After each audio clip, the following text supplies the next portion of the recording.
Are you a lady in a season of life where you're looking for female connection? You're looking for friends. Or maybe you have friends, most likely you do, but maybe they're not serving you, and that's why you have this burning desire to make new friends. Maybe new season, new friends. Perhaps you're in a circle of friends, and maybe because of one or two other ladies in that circle, it's just really not serving you. Maybe once it did, and now it doesn't. Welcome. I'm Tracy Hensel. I'm a certified professional coach and ICF credential holder. I help people, ladies just like you, in all areas of life to achieve whatever goals you're looking for, or to navigate maybe an area that you're just really struggling with, or maybe a season of transition that is showing some difficulty for you. And the topic of friends comes up all the time, not only for my younger clients, but my more seasoned clients as well that are middle-aged like me and transitioning into maybe a different season. And if we're being completely honest with ourselves, we are always in transition. So let's talk about friends and what we look for, what we want to avoid. And let me share with you that several years ago, I did a video, 10 qualities to a good friend, and are you being a good friend? That's been a highly viewed video for good reason. I will have it linked in the description box below today's video. I highly encourage you watch that video. Also, this video has been highly requested, not only by you, but my clients as well. And I'm going to use some situations that have been presented to me in coaching to help us discuss this topic. As you know, I have 5 daughters. 4 of them are grown, out of the home, and on their own. 2 are married. 1 is a parent, and my 3rd daughter and her husband are expecting a baby this May. So I've had a lot of what I call seasonal friends. Seasons of my life, I've had different friends. And that's one of the main focuses I want to start with, is understand that you don't have to have lifelong friends. It's okay to have friends that are in your life for only a season.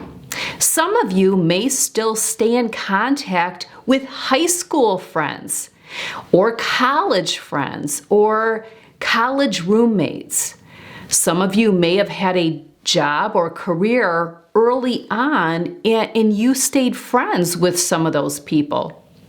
I actually have a daughter who really stays friends with everyone. Even every job she's had, she has stayed connected and friends with many of these people. It works for her, and she's someone who puts a lot of energy into friendships. So when it comes to friendships, first of all, understand not every friend that you have needs to be a lifelong friend. Friends can come and go, and that doesn't necessarily mean that something happened or the friend didn't work for you. It was just a season.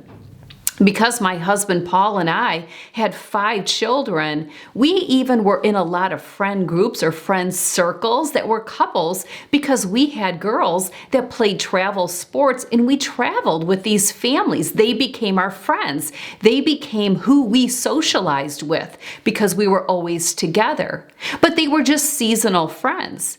Now, while they're still acquaintances, and still if we ran into them, we'd probably catch up for a few minutes, we don't go out of our way to orchestrate encounters or engagements or going to dinner or doing things with these friends. We don't invite them to things. They don't invite us.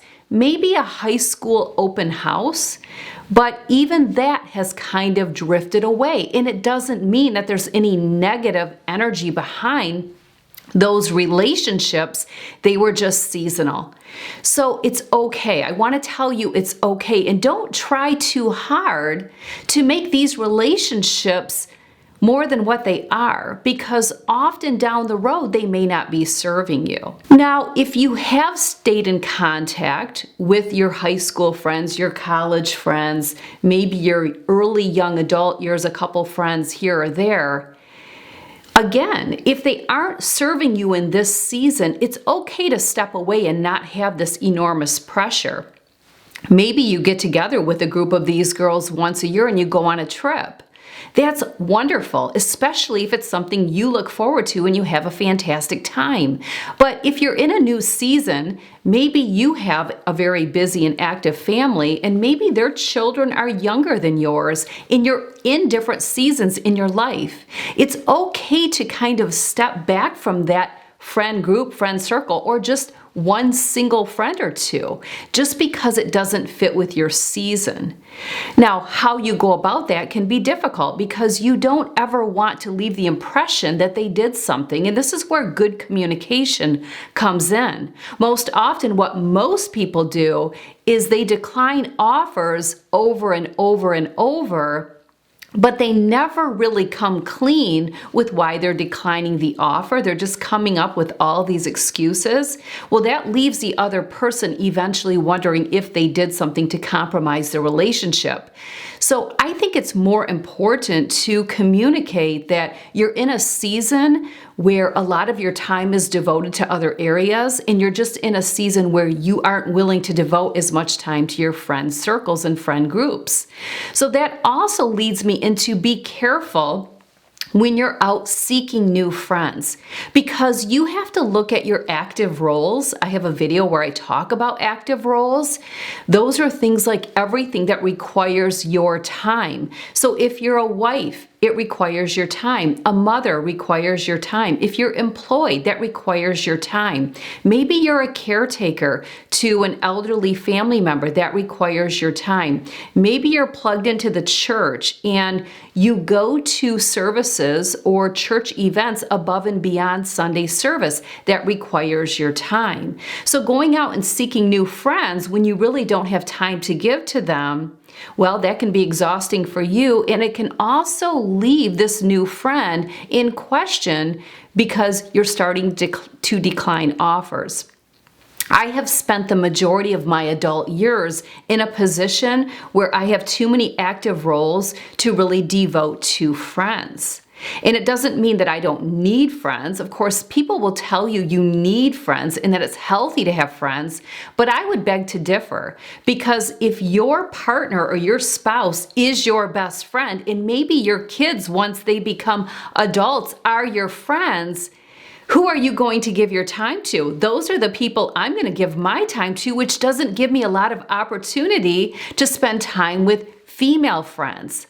I'm also in a marriage where my husband and I, we have so much fun together that we have a desire to do everything together. So for me to have a girlfriend really requires her to have a partner or a spouse, and my husband needs to have a good relationship with him because we're going to be doing things together. When I go out with my friends, it's called we go out with our friends. And I would say we have maybe 3 different couples that we may see once per year, go out once per year. My husband also has 3 brothers, and we have a lot of fun with the brothers and their wives. So one of his brothers will go out with him and his wife once or twice a year. But we love to just spend time one-on-one together. We prefer to travel alone together or with our kids. So we don't have interest in going on a trip with friends. We have a large family. The sons-in-laws are like Paul's best friend, and we have fun with them. So I would honestly say that Paul and I spend the majority of our social time with our oldest daughter, Kirsten, her husband, Tim, or Our third daughter, McKenna, and her husband, Bobby, or the six of us. We have so much fun together. That doesn't mean that we don't have fun with our other kids, but my second one, who I have a lot of fun with, and when we visit her, it's a lot of fun, and when she's home, it's a lot of fun, and her boyfriend's a lot of fun. They're in New York and Boston, so we're not seeing them on a regular basis. And then my other two are more, my 17-year-old, we can't really classify her because she's not to the adult years yet. But then I have one daughter that doesn't really have a significant other here for us to do a lot with. The boyfriend she's dating is in the military and he's deployed right now. So our circle of friendship is within our kids. And I'm sharing my story to help your wheels to spin, to identify what season am I in? Do I really need friends, or is it the noise of the world telling me this? Do I really have the time? A lot of times people just want what they want because they're very small-minded in their thinking instead of looking at the big picture. If I meet someone and I think, wow, she could be a great friend, and this happens, I always tell myself, while that is great, I don't have time to give to that friendship. I don't have the time, or I'm not willing to take away from my other relationships to give this person the time.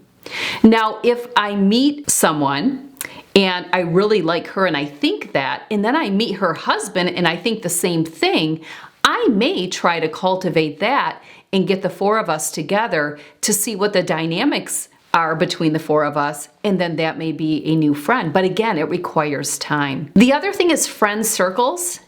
If you're in them, you know the pros and the cons. Hopefully it's more pros than cons, but almost all friend circles, there's a con. It's not uncommon, and I hear this in coaching all the time, where there's a ringleader kind of in that friend circle. And she kind of dominates, and she goes on and on about her life, what she's doing. She may be the interrupter. And when you get together with this friend circle, you nor anyone else in this circle really has a voice. So is it really serving you? Are you really getting the female connection that you desire when you're just sitting back and every time you chime in something, this person interrupts and makes it about them? Most often there's going to be one like that. And if they're not like that, there could be the negative one where everything is woe is me. I have it so bad, you have it so good. You're lucky, must be nice. Must be nice, right? Well, that's draining as well. But stepping away from a friend circle could come with a price. So while your friend circle may not be serving you because of only one person, stepping away typically has a consequence because you would be stepping away from everyone in that circle. And the thing is it's very hard to know what other people are thinking because everyone is going to tiptoe around it, which is probably in their best interest. But I can pretty much guarantee you that all the other women probably feel the same, but no one is expressing it out of respect, right? And that would make complete sense because that's where drama can come in. So it never gets discussed, it never gets addressed, and it just continues. So this is what you do when you get together. And this may not be serving you. Maybe you joined this friend circle many years ago when your kids were really small and it worked for you then, but now you're in a season in your life where this is not what you would consider quality relationships. That's going to be up for you to decide how you're going to handle that because again, if you step away, you're stepping away from the whole circle. I have a client that recently went on a ladies' retreat. She's in a friend circle group. She's been in the same circle of friends with these other women. All of their kids grew up together and went to Catholic school together. All the women are part of the church. There's traveling together.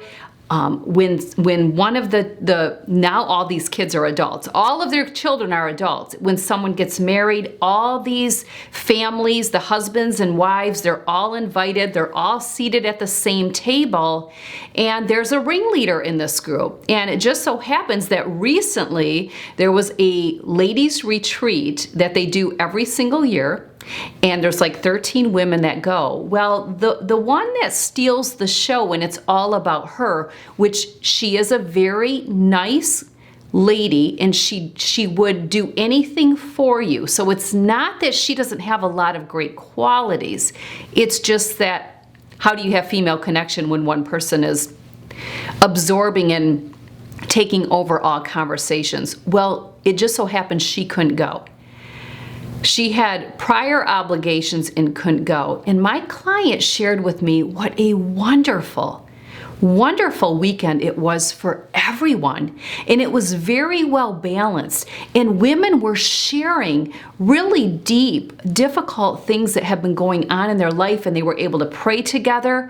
And it was so nice to hear about everyone. And the ball was just tossed around the room. So it just goes to show you how one person can compromise that friend circle. So if you're not in a friend circle, or maybe you're seeing some circles you could get into, just be careful. Be careful with that. I was the person, the mom, the wife, the lady who resisted joining circles. And there's also a price with that, because our girls went to a Catholic school as well, and I will say there was a lot of little circles, and they were great, don't get me wrong, great women. And if you got in, there was a lot of perks to that, and even your kids would benefit. So that's what's crazy, is it gets a little political, right? It really does. And there's this tug and push to get inside of these circles sometimes, because you know that it will also help your child, maybe their popularity or whatever it is, maybe getting into a sport. They're gonna inch their way in. Yeah, I can see that. If I'm being completely honest with you, and I know a lot of you are shaking your head, yeah, I can see that. And I witnessed it. Again, I had 5. I witnessed it a lot, especially in smaller, more private settings in schools. I witnessed this way more than I did in the public school system. I came from a parochial school, so I even witnessed this as well. I had a working mom who couldn't get plugged in to these circles, and it weeded her out, and it weeded me out at times as well. That's just life, and that's how it's going to be. So you always have to ask yourself if it's worth it for you. Because we had a large family, I just couldn't see the value in getting too plugged into these circles. There was bunco groups forming all around me when my girls were little, and I just had to say, I just can't. And I'm not gonna say sometimes being on the outside looking in, it looked like so much fun, and I had a little FOMO, like I'm missing out. But at the end of the day, I truly know what happens in a lot of those circles. And it's not everything it's cracked up to be, and it's not everything you see posted on Facebook. So don't buy into it. There's pros and cons, and you have to decide what will work for you. And hopefully my sharing today will help you go, yeah, do I want to sign up for that? Or maybe you're thinking, yeah, I need that. I need that for myself. I need that for my family. A lot of it will be determined on the relationship you have with your spouse or your partner, because if that's who you do everything with and you have fun doing it, even though people will tell you you need to have outside friends, well, it's always the ones that really don't have a quality relationship with their spouse in the friendship way.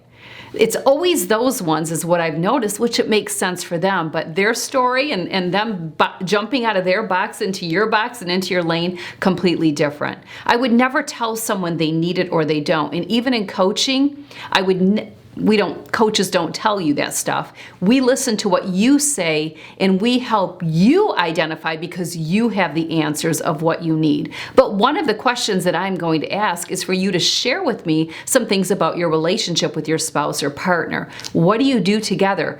Do you have fun? Does he want you to join him when he goes to a professional golf tournament, or if he's going to an NFL game? Does he want you to go, or does he want to go with his friends? What about when you go places? Would you rather have friends with you, or would you want your husband with you if he was having a good time? Because this could be an opportunity to share with your husband, hey, I would like you to be there, but I need you to enjoy yourself, and you need to toss that ball back. The other thing, people ask me all the time what they should be looking for in a friend. It's the same thing you would be looking for in a partner. What are your negotiables and non-negotiables? Okay, after you identify your active roles and how much time you have to give to the friendship, what are you not willing to bend on? Okay, it's the same with a partner. If they need to be in the same season of life as you, because then you know you will have a lot in common and a lot of quality conversation, there's no shame in that. There's no shame in that. If you decide, I don't want a younger mom who is raising young children because I have teens that are getting ready to graduate from high school and I'm going into that next season, I want more of a friend that's in that season because our conversation, we're going to have more relatable topics. Then that's what you look for. It's also just like meeting a partner, where you put yourself. If you're not into heavy drinking, you don't go to a place where heavy drinkers hang out to try to meet your partner. Well, that's not where you would go to meet your friends either. If you're looking for like-minded women, then think of where like-minded people would be, right? When you have children, it's easy for you because again, your children's friends, moms, can become your friend. So it's really easy for those icebreakers. But if you're not in that season, where are you positioning yourself? I have a girlfriend and she loves friends. The more the merrier for her. It's beautiful, but our lives are very different, okay? My friends are more family. She's not as into her family as she is into her friends, and that's not a negative. We see this all the time.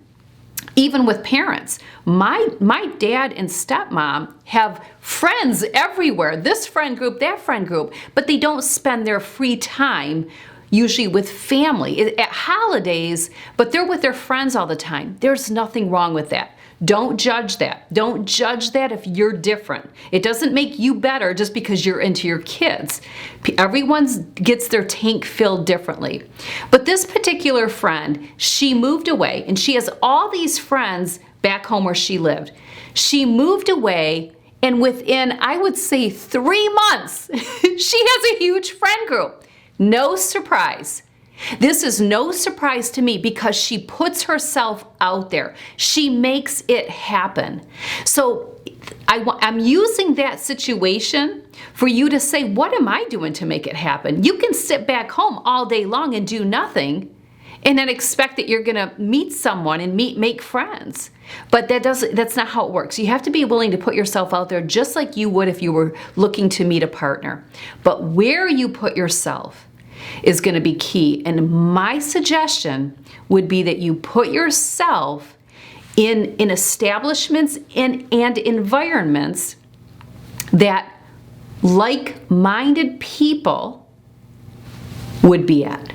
Okay, so think about what interests me. If you're into health and wellness, there's a lot of opportunities to meet someone that has to do with health and wellness. Okay, the hard thing is, and there could be, I don't know, there could be apps these days just to meet friends, but that could get a little sketchy and we have to identify what's a friend and is it the same gender friend and all of that stuff. But there's a lot out there for couples to meet, but it's a little bit harder to meet a friend. But first ask yourself, do I really want this? You have to sit down and have that session with yourself. Do I really want this and for what reasons? Why do I need this? And what can I give? Because it goes back to not only are we looking for great qualities in a friend, we have to also show up with those great qualities. I would fail. I would fail, especially if they required a lot of time. And when you meet someone that could be a potential, it's just like meeting a partner. If you start to feel early on that, I'm not seeing this. I'm just not seeing there's going to be the balance. I'm not seeing that this friendship is going to provide me what I'm looking for.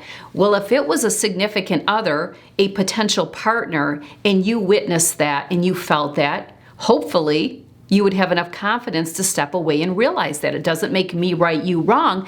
It's just we're not a connection, right? We're not a connection. It's the same with female friends. If you're feeling, no, I'm just not feeling it, back yourself out. Attack yourself out. Put on the big girl pants. Be a confident and bold person. It doesn't mean there's anything wrong with her. There doesn't mean there's nothing wrong with you. Sometimes we just don't mesh and connect.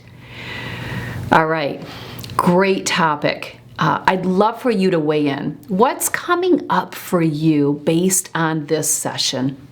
Yeah, this is basically what it is. What is coming up for you? The only difference would be you'd be doing the talking, I'd be doing the listening. In coaching, the client does most of the talking. The coach does very little because it's in what you share where we get a lot of information. But I'm going to be asking you some open-ended questions to get you talking. So let me just say, based on today's session, what is coming up for you? Share in the comment section. I would love to hear. Are you in a friend circle and do you find the pros and cons? If you do, share some of those.